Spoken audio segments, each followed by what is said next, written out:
அன்பார்ந்த மாணவர்களே, உங்களை அஸ்வத் அகாடமி யூடியூப் சேனலுக்கு அன்புடன் வரவேற்கிறேன். இன்றைக்கி நாம் பார்க்கக்கூடிய சம் எடுத்துக்காட்டு 10.7 எக்ஸை பொறுத்த வகை கேள்வி காண்க. y = x³ + 5x² + 3x + 7 y = e⁻x + sin x + 2 y = 4 cosec x - log x - 2 e⁻x.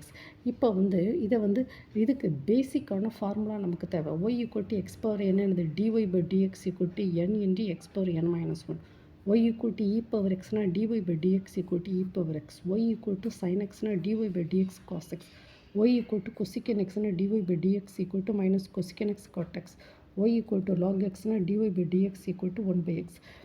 Okay, இது ஃபஸ்ட்டு சம் நம்ம என்ன சொல்கிறோம், y = x³ + 5x² + 3x + 7 இதை dy/dx என்ன செய்யறோம்னா differentiating with respect to x இந்த ஃபார்முலாவை யூஸ் பண்ணுறோம்.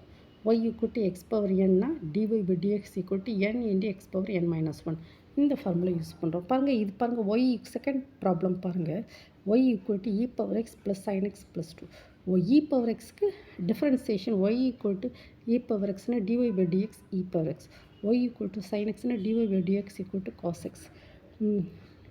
தேர்ட் ப்ராப்ளம் பாருங்கள். y = 4 cosec x - log x - 2 e⁻x y cosec x னா dy/dx = cosec x cot x.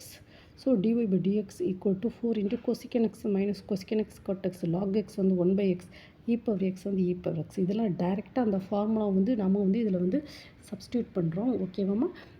இந்த இந்த ப்ராப்ளத்தை பற்றின ப்ரீஃபான வீடியோ நம்மளுடைய அஸ்வத் அகாடமி யூடியூப் சேனலில் போட்டிருக்கோமா, அங்கே போய் ஸ்டடி பண்ணி பார்த்துக்கோமா. ஓகேவாம்மா ஸ்டூடெண்ட்ஸ்? Thank you student.